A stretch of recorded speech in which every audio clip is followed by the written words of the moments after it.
La vie était facile pour les habitants d'Hamelin, en Allemagne. Les pauvres n'étaient pas trop pauvres et les riches avaient beaucoup plus que nécessaire. Au lieu d'être contents, ces gens se montraient égoïstes et ne pensaient qu'à festoyer. Les parents trouvaient que les enfants leur causaient trop de soucis. C'est alors qu'un horrible événement eut lieu à Hamelin. En cette veille de Noël 1283, les habitants étaient en plein préparatif de la fête. Partout on pouvait humer les effluves de jambon et de dinde en train de rôtir, de gâteaux et de tartes en train de cuire. Au milieu de tout ce remue-ménage, personne ne remarqua un rat qui se faufilait à travers les portes de la ville. Il fut suivi d'un autre, puis d'un autre.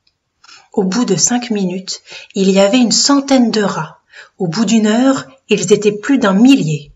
Et bientôt, la ville entière fut envahie. Les rats se glissaient sous les portes, grimpaient le long des gouttières et tombaient en grappe dans les cheminées. Les gens essayèrent vainement de sauver quelque nourriture, mais les rats dévoraient tout. Bientôt, il ne resta plus rien des préparatifs de la fête. Au matin de Noël, les rats étaient partout, dans les armoires, sous les lits, dans les chaussures et jusque dans les berceaux. Épouvantés, les gens se rendirent à l'hôtel de ville pour demander au maire de faire quelque chose. Lors d'une réunion d'urgence, le maire et ses conseillers mirent au point un plan à base de pièges et de poisons pour débarrasser Hamelin des rats. Hélas, les rats se montrèrent si malins et si vigoureux qu'ils évitèrent les pièges et dévorèrent le poison comme si c'était du sucre. Le 3e jour, il n'y avait plus rien à manger. Alors, les rats dévorèrent les oreillers, les livres, les chaises et les tables. Ils poursuivaient les chiens et tuaient les chats. Ils mordaient les gens dans leur lit et personne ne pouvait plus dormir. Celui qui voulait s'habiller découvrait des rats nichés dans ses chaussures. Désespéré, le maire décida finalement d'offrir 1000 pièces d'or à la personne qui pourrait débarrasser la ville de ce fléau. Le 4e jour, un étranger arriva à Hamelin et demanda à voir le maire. « J'ai entendu dire que vous offriez 1000 pièces d'or à celui qui délivrerait la ville de ces rats. » Le maire demanda. « Cela est vrai, mais qui êtes-vous ?»« On m'appelle le joueur de flûte. Je sais comment vous aider. »« Très bien, acquiesça le maire. Si vous pouvez nous débarrasser des rats, vous toucherez la récompense. » L'étranger quitta l'hôtel de ville et se dirigea vers la place du marché. Il commença à jouer une étrange mélodie sur une simple flûte en bois. Dès les premières notes, les rats cessèrent de manger pour écouter la chanson du joueur de flûte. Puis, d'un même mouvement, tous accoururent des ruelles, détalèrent des maisons et s'élancèrent hors des boutiques pour venir se rassembler autour de lui.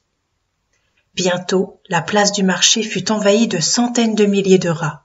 Jouant toujours, l'étranger se mit à marcher à travers la ville.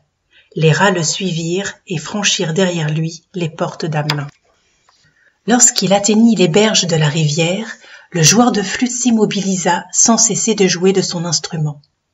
Poursuivant leur galop, les rats se précipitèrent dans la rivière. Quand l'homme arrêta de jouer, tous les rats d'Hamelin, sans exception, avaient été engloutis. Les gens se mirent à chanter et danser de joie, les cloches de la ville carillonnèrent à toute volée.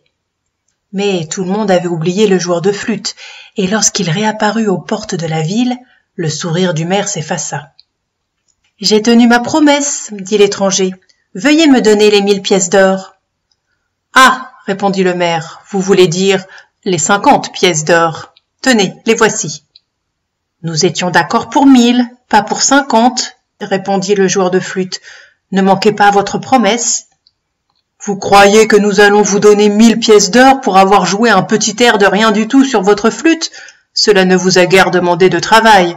Je vous offre 50 pièces d'or. C'est à prendre ou à laisser. » Le joueur de flûte fixa froidement le maire. « Vous allez regretter ceci, dit-il, et il le quitta sans prendre la récompense.